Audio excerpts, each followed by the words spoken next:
Hi everyone. Today in this video let's talk about editing handles. This is a simple tool to enhance the Elementor editing interface.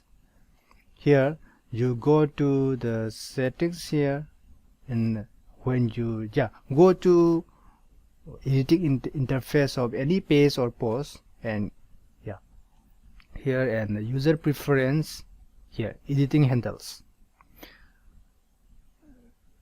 By default it is turned off, it is no, but you can enable it by clicking on yes. What it does is that here, for example, when I hover upon this editing icon, it will display this another two icons here pop up. Duplicate timeline bullets, this is to duplicate this widget, and another one is to delete this widget. Yep, here like this.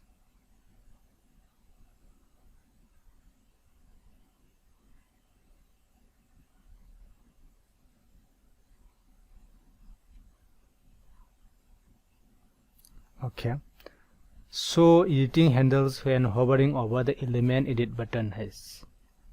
So it is not a great tool or complicated tool, but just it enhance the editing interface somewhat. If you want to duplicate this widget, you can hover upon it and click on this one and duplicate it, and if you want to delete this, you can hover upon it and click on delete. Yep, like this. I think it will improve your editing experience.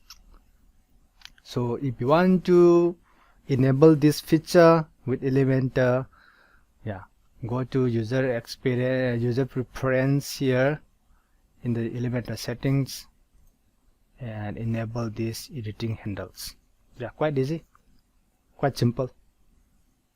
And I hope this tip is helpful and informative to you. And if you find this helpful, don't forget to like, share, comment, and subscribe my YouTube channel. Thanks for watching again.